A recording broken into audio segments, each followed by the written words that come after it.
All right. I guess I will get us started off here. Hey everybody, welcome back to the State of the YouTube Pod. All right. Leaving the part when he says he's going to get us started. That'll be really, this is going to be the funniest intro we've ever had. MumkeyJones is back. He is back. Yeah, finally. And better than ever. Wow. I'm too big to fail. I'm just like the Banks. Right. Yeah, well, you were gone for what, like the past 2 or 3 episodes? Yeah, thanks for accurately explaining on the podcast why I wasn't there, so that I didn't have to get bombarded with our constant Twitter and Twitch comments asking, "Why weren't you on the Quentin podcast? Why weren't you on the Quentin podcast?" I really We fucking appreciate you did. guys explaining it. I did. so that I didn't get those questions. Yeah, we said something that I don't know. Thought I Monkey. did. Would you like to be on a Quentin podcast? I don't think Quentin would like to be on our podcast at this point. That's what I think. that's what the fans seemingly wanted. Apparently, I was being too soft on him. Yeah. Well, we're gonna have hopefully Mahler and Rags. They want to come on soon to talk about their Quentin controversy. So maybe we'll give Quentin the opportunity to come in after to clear the air. Maybe if they spread any misinformation about we're it. just gonna You can drag bust this out the on Legos and hop on. over. Yeah. Get your Legos. Jesus Christ. We're just feeling the more content for the Encyclopedia Dramatica article. I don't think he wants you letting people know that exists. We What are you the talking- main he source of tweeted about information. it. He tweeted You are about it. passively aggressively ruining his life by accident. Like, oh man, I hope nobody finds out about that Encyclopedia Dramatica article about Quentin reviews that he doesn't want anybody to see. I really don't hate the guy, but it seems like every time we touch him with the show, he enters a new level of his own downward spiral.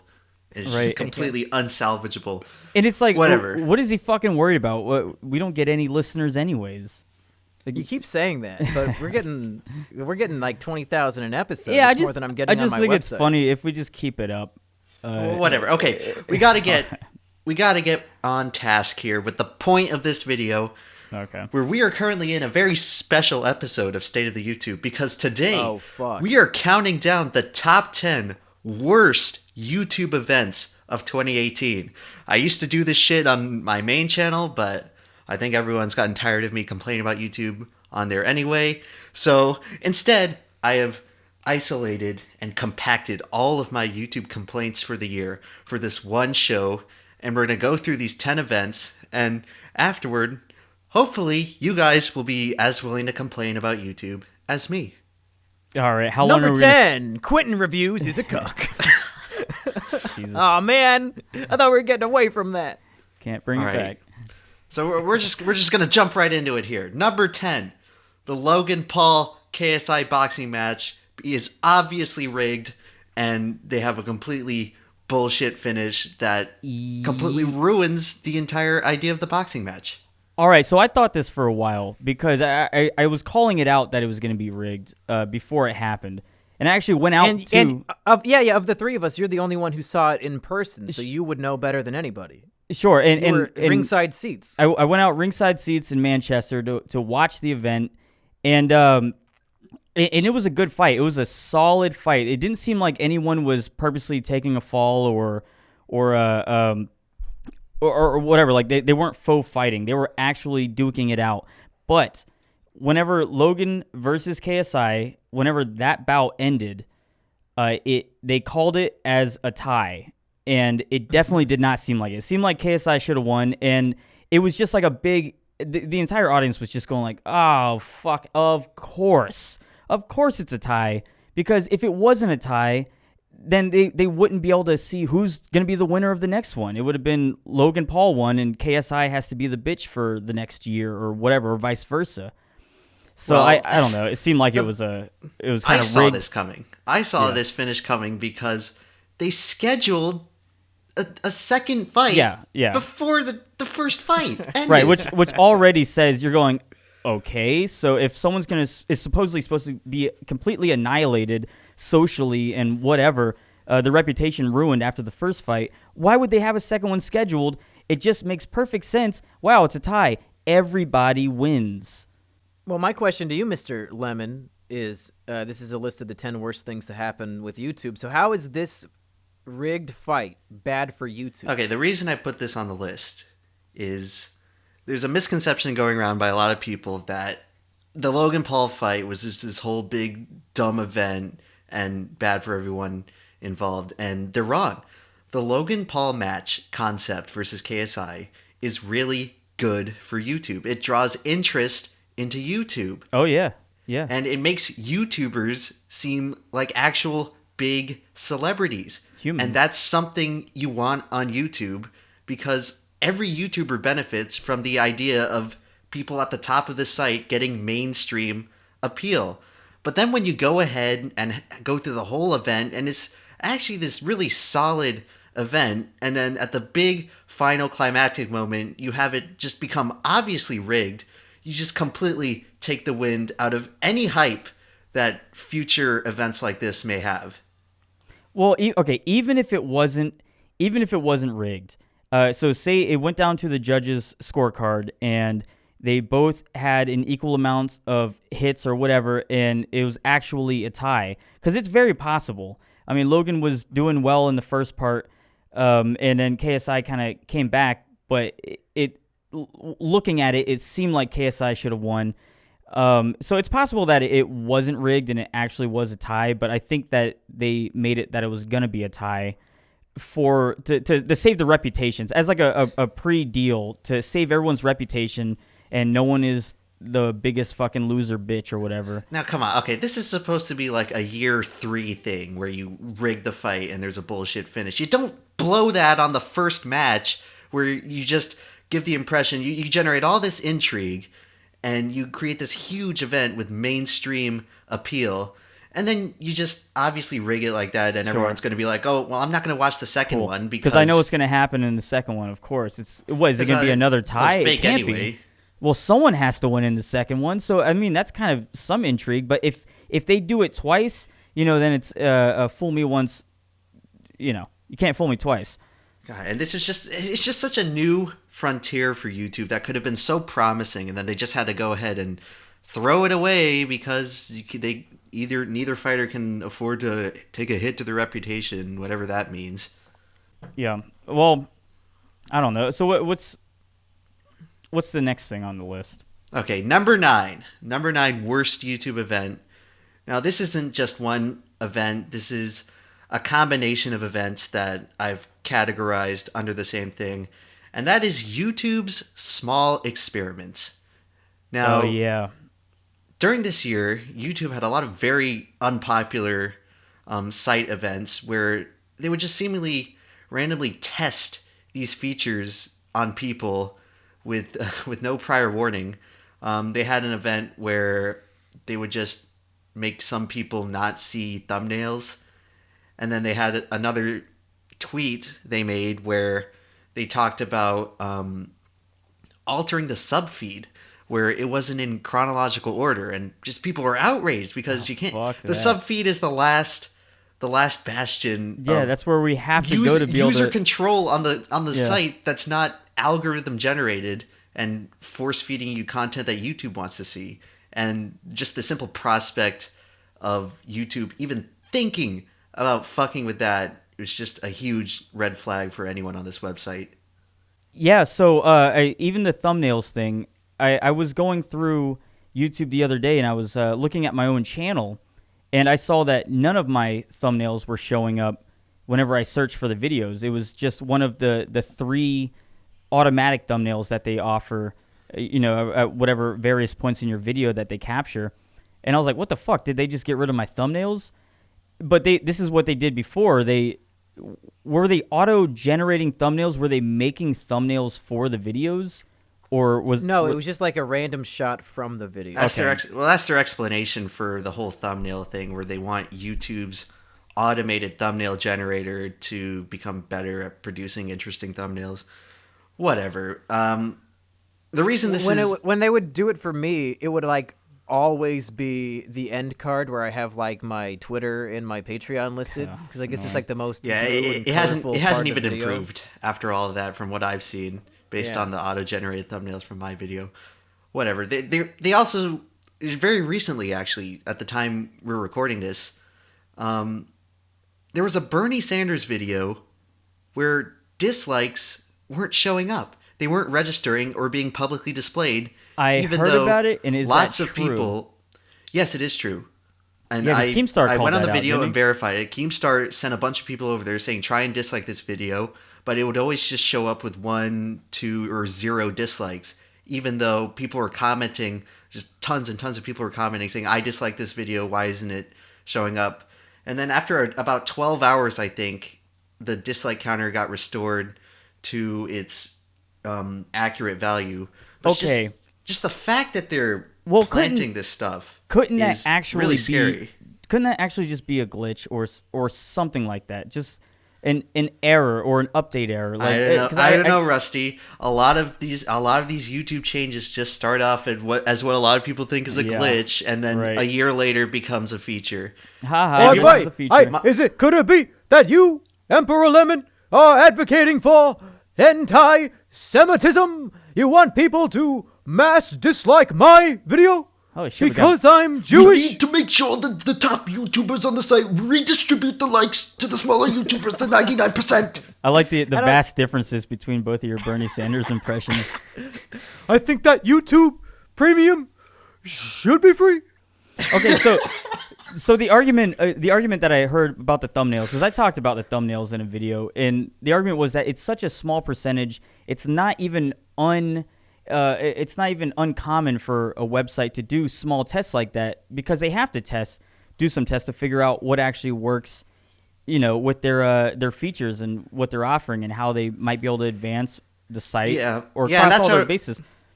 That's what I was trying to say earlier, Rusty, where it's not higher on the list, even though a lot of people are pissed off at a lot of this stuff.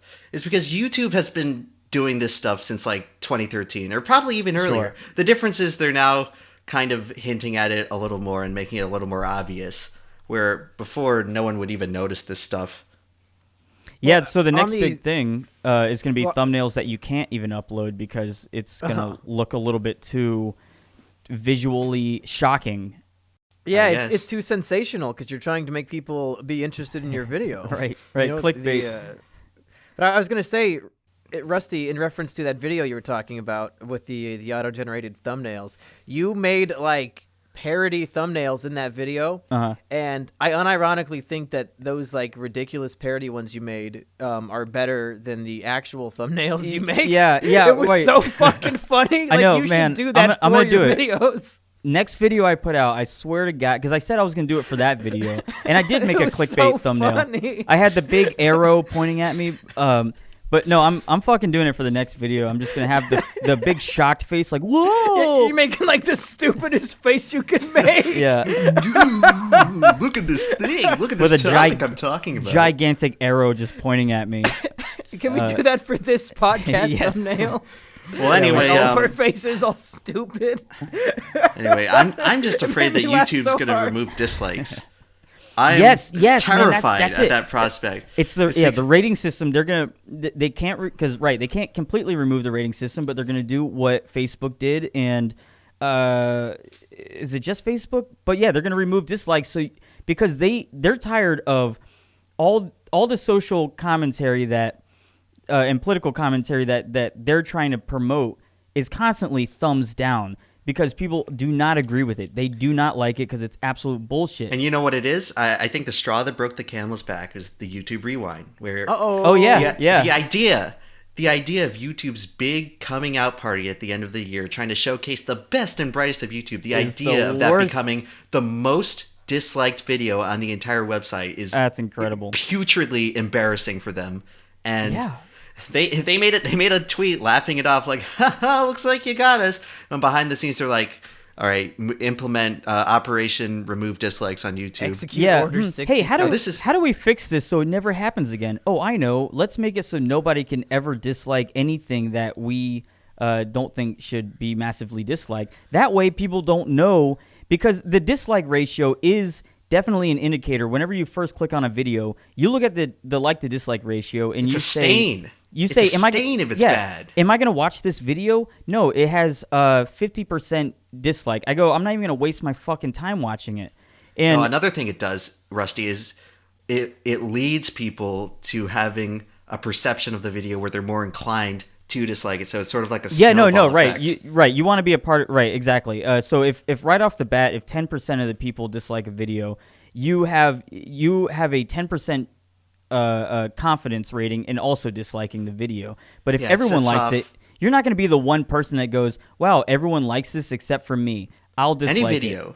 Any Yeah. video with an extraordinary amount of dislikes, when you click on it, it immediately sets off alarm bells in your head where you become Yeah. primed to be a lot more skeptical of the content. And when you're more skeptical and critical, it does make you more likely to dislike it and add to the ratio. And also a lot of validity in your head. So especially when it comes to politics, which I think is the main thing that they're probably going to try to fight against, is political videos where ideologies that YouTube doesn't like or Silicon Valley doesn't like, and it's got a 99% approval rating, versus whenever someone does a dissenting video and it's got a very low approval rating, they want to just cross that out so nobody actually knows what the masses think. And which is interesting, because is that a good thing to like something just because everyone else is liking it? I mean, I know that's the way that we're geared, but And this is something the prospect of YouTube removing the dislike button. This is something I've been theorizing for years. Even back when I made YouTube Poops, I thought of this idea back when they changed the colors of the dislikes. It used to be green and red, and then all of a sudden they changed it to blue now and gray. It's just So blue and not a color. with the constant updates to the UI, they've been minimizing the dislike bar. The dislike bar used to be a huge thing. It was on every video. The iconic green lightsaber. And then they made it gray and blue. It doesn't pop as much. And now with the newest design that they rolled out last year, where it's kind of the updated mobile design but applied to desktop too, you don't even see the bar. Oh, At least really? on mobile, you don't see the dislike bar. You only see the numbers. And it's harder to quantify that when you just see the numbers. And Well, if we can follow the breadcrumb trail of blame here, and I'm not going to say any names specifically, but I remember in 2017, there's this really douchey YouTuber who thought he was going to like start some big movement, and he said, "Hey guys, I don't like the YouTube Rewind. Let's hashtag tank the rewind. Everybody go dislike the video." And I think he planted a seed into everybody's head, because then in 2018, that seed sprouted into a giant oak tree of dislikes. And now, after the YouTube 2018 Rewind got massively disliked because of that YouTuber's arrogance. Wait, who was that? Now they want it. I'm not going to say who it is out of respect. Okay. But now YouTube is making all these changes that will affect our critical thinking when we click on a video. I think all the blame should go on this YouTuber. Yeah, that guy sounds like a fucking jackass. Yeah. yeah, it really sucks when people send emotion in a chain of events that just fuck over everyone like that. I mean, Yeah, I really, he's the I really hate PewDiePie to be of that guy. dislikes. What's next then? All right, so for now, the prospect of dislikes getting removed is just still a small experiment. So number eight, worst YouTube event of 2018. Not a lot of you are going to know about this one because it didn't get that much coverage. Yeah, I don't know But if I know this one. My number 8 worst YouTube event is YouTube TV cutting out during the World Cup semifinal. Good. Now, YouTube TV has gotten a lot of flack from YouTubers because, including me, because it's sort of symbolic of this idea of YouTube moving away from its homegrown creators and just buddying up with mainstream legacy media. I don't even know what but- fucking YouTube TV is. Now, even though I've criticized stuff like that before and I've kind of roped it in with my whole argument against YouTube, I think YouTube TV is a really good thing for YouTubers because comparing it against other cable providers alone, it's a really good price based on what you get. Well, no, what the And- fuck is YouTube TV? I know YouTube Red, but I don't know what YouTube TV is. Okay, YouTube you gotta TV, explain this to me. basically it's $35 a month and you get YouTube Red membership along Okay. with access to a bunch of the most popular TV channels like ESPN, Nickelodeon, whatever. Oh, It's okay. basically It's a cable TV It's a replacement. package. And in a vacuum, it's a very good thing for YouTube because anyone who signs up for YouTube TV and watches YouTube videos on that account, that generates revenue. That's the same as YouTube premium revenue going to your videos whenever a YouTube TV subscriber watches any of your videos. Okay. So in the vacuum, this platform is a really good idea, and it's going to be really good for YouTubers as long as they can manage to sell this product. Now, what doesn't help you sell the product is when during the most globally popular sporting event in the entire world, your service cuts out during the live broadcast. God, it's just so when did YouTube can't catch a break this year. I didn't know that this happened. So wait, why did it cut out? Is there any reason for that, or it's just that it's a fucking? It was just one of YouTube's service outages at the most inopportune time possible. Now, maybe it was caused by the amount of traffic. The World Cup is a huge international event. It gets millions upon millions of viewers from around the world, and maybe that was too much for them to handle. You know what I think it was? I think it was a mass amount of people trying to watch anything else on YouTube besides the World Cup. I don't know, maybe whatever the cause, it's not a good look for this big service that you're spending all these advertising dollars trying to promote, to have it cut out when fans are trying to watch the World Cup during this pivotal game and your service just cuts out. Not a good look. You're a big soccer fan, aren't you? Football? It's the only sport that I've ever really played in my life, but I stopped around ninth grade. Yeah, once you realize that there's a lot cooler things to do. Yeah, I realized I wasn't Hispanic, so I didn't really stand a chance. You have to be Hispanic. Well, whatever. I guess Germany did beat Argentina not too long ago, World Cup. Wow. And just an instant dead end to the podcast, talking about fucking soccer. You asked me! No, I know, no. I'm saying the segment. yeah. Let's go on to the next one, unless there's anything else. EmpLemon, I don't think in summary, this isn't... most of the stuff on this list is going to make you hate YouTube. This one actually makes me feel sorry for YouTube, because even when they're trying to do something good with this platform, they wasn't can't their fault. fucking catch a break. It's still just something in the universe is forcing YouTube to put themselves in these situations that are so inopportune that it just forces everyone to hate them, regardless of what they try to do. So and probably a ton of people like us, conspiratorial, they're probably saying like, "Oh, YouTube's doing this on purpose. This is a purposeful cutoff of the World Cup semifinals because they have something against soccer." Well, whatever. Yeah, I for one, I think this is one of the best things that happened to YouTube because fuck them. I'm not seeing any of that money. You know, they don't need $35 a month from a billion Mexican people around the world. Fuck them. I hope people cut off their YouTube TV. I wasn't seeing any of that money. You can't convince me I was. I fucking doubt I was seeing a cent of that. Fuck them. Damn, we're gonna have to change the name of this podcast to accommodate for Mumkey's situation. Oh, yeah, what a state of the fuck 'em. State of the internet? Fuck 'em. Fuck 'em. And anything that puts less money in Susan's pocket makes me happy. Fuck 'em. Good. The point is, YouTube is absolutely snake bit in 2018, some of which isn't their fault, but a lot of it is their fault. And that brings us to number 7, worst YouTube event of 2018.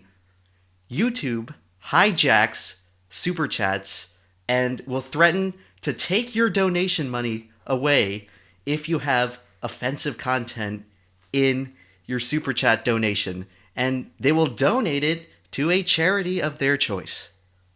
The Susan W. charity. The Susan W. Foundation. The Anti-Defamation League, I have to imagine. You know, a charity that really needs the money to make sure Pepe the Frog is banned from the internet. Well, we talked about this before, Mumkey. I think that you're pretty well-versed and passionate about this whole super chat thing, because wasn't it what kicked it off was the kill stream, right? Yeah, Ralph, he got fucked. Yeah, and he got fucked in I'll probably misspeak, but what was it? It was because of the nature of the super chats. Yeah, they were raising money for charity specifically. It was like super chats for charity to help kids with cancer. But because people were making like, you know, Nazi jokes and just having a good time, they decided to refund like all $26,000. Now, keep in mind, this wasn't a YouTube thing. This was a result of Wall Street Journal pressure and the St. Jude's cancer charity rejecting the Killstream payments. But the Killstream, the thing we're talking about, the event we're talking about, was actually in response to this YouTube rule change, just to kind of show them as hypocritical. But I don't know. I can understand YouTube patrolling and policing all the ad stuff because that's what the advertisers want. But to police individual donations and to take money away from people, That's not their responsibility. right, that's completely overstepping their bounds. And obviously they have the whole stopping hate speech, which is just a blatant excuse to make them look socially conscious, where you'll find later on in this list that they clearly do not actually care about any of that. But Yeah, since when does YouTube police comment sections at all? Like, video, you say something bad, they'll give you a strike. Comment sections are still, to this day, as far as I'm concerned, the wild, wild west of you can say they'll hide anything. it. They'll hide a lot of comments. I've seen a get lot hidden. of fucked up shit. apparently they've been removing comments this year. They've been patrolling comments that contain questionable content based on that news article where they talked about how they removed 58 million videos in the last quarter. They also mentioned that YouTube removed comments. So it appears that not even YouTube comments, the holy grail of disgusting, edgy content, is now not even that is safe. That's what The put final YouTube bastion on the map. internet of free speech, the Well- YouTube comment section. Well, we already said that the final bastion on YouTube was the subscriber feed, so we got to pick one. Is it Well, comments? they're trying to tamper with that too, based on their small experiments. Sure. So that's the thing about the super chats is the only people that are having to be subject to the disgusting nature of whatever someone's saying in a super chat are the people that are actively and willingly watching the video. And so it's like, how are they going to, they're just going to cut it out if they don't like it? I mean, what if, when it ties into Patreon, how every aspect of your being, of your brand and the nature of whoever you are over all platforms is being monitored and suppressed and censored. What if I just want to stay in my house alone in my own room and just yell out the N-word, and I just say that I do that? Is YouTube gonna? Well, is Twitter gonna like take me down for something like that? I don't know. I don't really know where I'm going with that. Well, based on the precedent that's been set this year, all the big social media platforms will blacklist you entirely for that. But that's something we're gonna get into later as well. My point with the YouTube Super Chat controversy, in my video where I was responding to questions about my Leafy is Here video, I made a point where I said that whenever YouTube does something, there's an official reason and then there's a real reason. The official reason for the Super Chat thing is that they're fighting against hate speech and offensive content and racism. Of course, because Here's the real disagree reason. with that? Here's the real reason they're doing it. And someone brought this up while the controversy was going on, but I forget who they were, so I'm just stealing their point. But It was probably me. by claiming to donate the lost Super Chat money to charity, YouTube can write that off on their taxes.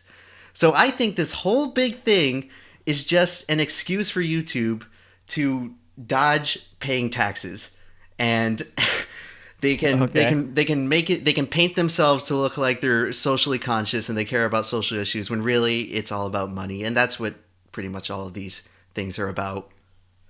How can they even take somebody's donation and give it to something else? Like, that seems like theft. Well, it runs through YouTube. They control everything with the distribution process. And in the case of the Ralph retort thing, they punished the Nazi commenters by giving them their money back. Yeah. Like, the only person who got punished in that was kids with cancer. So I don't understand even how That'll it's like show a 'em. punishment. No, Well, it's, in yeah, addition- right. Who's getting hurt by this? The Ralph retort or the children with cancer?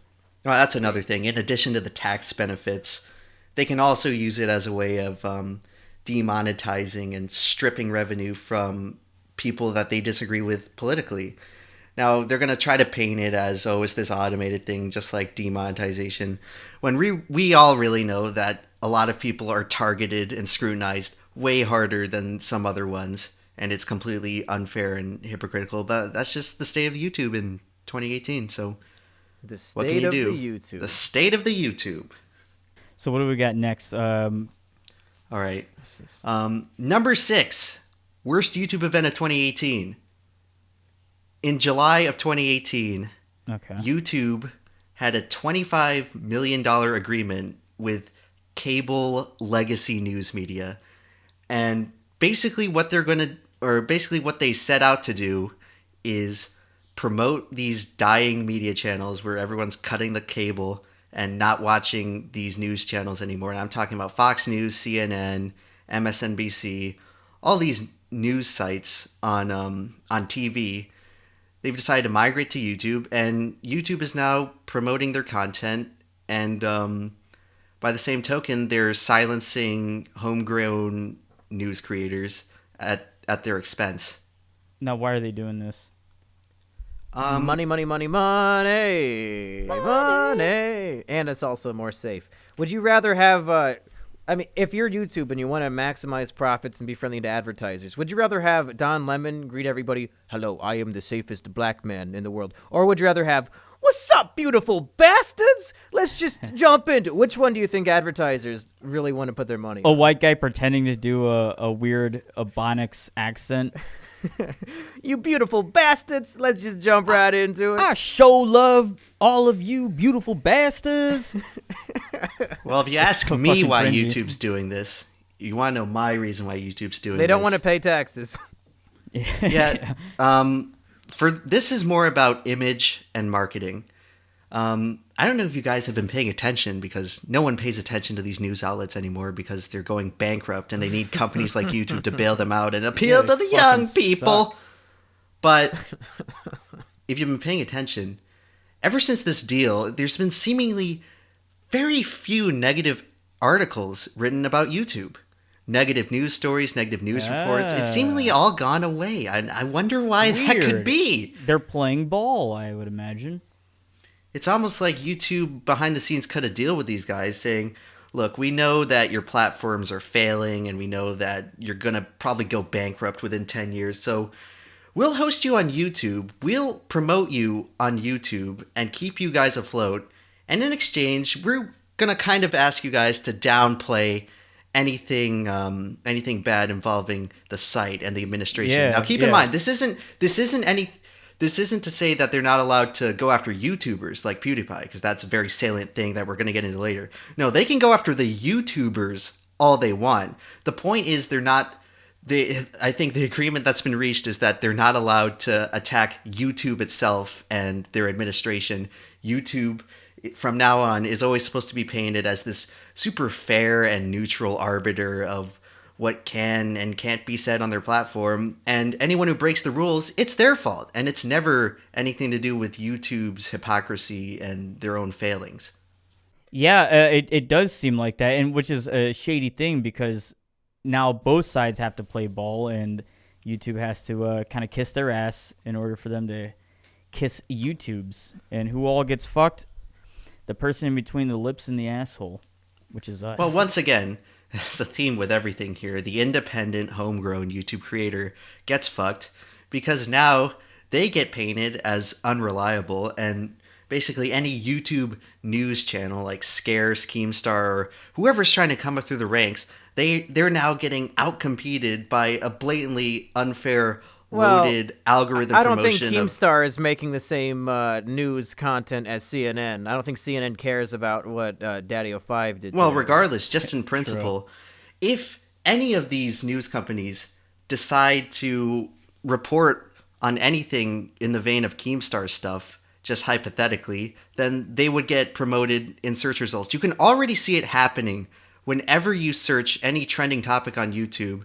It used to be just a bunch of YouTubers talking about it on the search results, but now when you Right. search it after this CNN. transaction has occurred, it's a bunch of legacy cable news outlets, and you can go out and try it for yourself. Just look up any current event, any trending stuff about a politician or a natural disaster, whatever. It's going to be all the CNNs and the Fox Newses and the MSNBCs at the top of the search results now, when back in the day it wasn't the case. Give me a And topic. furthermore, they're specially protected too. I got my Elliot Rodger audiobook taken down for hate speech. Right. ABC has excerpts of his audiobook uploaded to their thing, and it's it's up and monetized. So how come when I do it, it's audio or it's hate speech? Okay, But when all they right. do So it, I it's just fine. type in Elliot Rodger into the search, and the first thing that comes up is KRON, a smaller channel, but the second one that comes up is the Wall Street Journal, Elliot Rodger,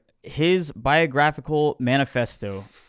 That's the second speech. video that comes up by 1.2 million channel, the Wall Street Journal, who fucking hates. And then, of course, ABC News, ABC News, ABC News, ABC News, CNN, Wall Street Journal, CBS Evening News, The Star Online, The Telegraph, The New York Post, ABC News. I'm just reading down the list. These are all the results that show up when you type in Elliot Rodger, and it's all legacy news outlets. And another thing you'll notice is that these news outlets, YouTubers don't give a shit about them, so they have way less views than nobody any watches YouTuber them. who's talking about it, and despite that, they'll still be promoted in the algorithm and recommendations and search results. And I've even begun to notice on the homepage, every now and then I see there's a breaking news tab that shows up right out under your recommended videos on the homepage. So YouTube's going all out promoting these guys, and God damn, I man, can that see, pisses I me can off see so why much. as a result of the agreement they appear to have reached. And goddamn, Mumkey, this makes me so mad. I mean, obviously, what's happening to your channel is fucked and shit. But just typing in Elliot Rodger, and this is what shows up: is all the news outlets. It's just 20 or 30 of them in a row, major outlets, and they're allowed to talk about it, but nobody else. Yeah, maybe they were mad I was siphoning off all the views, and Right, ABC right. said, "Hey, do us a favor, take out MumkeyJones real quick." Take out anyone else talking about Elliot Rodger besides us and posting his manifesto. Well, yeah, because it used to be if you search Elliot Rodger, a lot of my shit was up at the top, even when I wasn't logged into my own account. Like it would be Right. MumkeyJones videos, and now there's no competition. Well, it's just another case of YouTube screwing over the little guy yet again as a part of their business endeavors. Hey, I'm not a little guy. My grandma says I'm a big and strong man, I'm a big man, and I'm 10. and I'm 12. All right, so I Inside was thinking joke. maybe here we could cut it and upload it as two parts if we really want to clickbait our loyal subscriber base Well, like we that. could do a little outro to let everybody know what we're doing. Oh yeah, All right, guys, so- This is probably going to come out in mid-January based on our upload schedule, but we're probably going to cut it here and stay tuned for part 2 where we get into the real shit. If you thought the stuff we talked about was bad so far, you guys, just wait. Just wait until that part 2 where we go after the top 5 worst YouTube events of 2018. So I'm already taking a shit inside of my pants. yeah.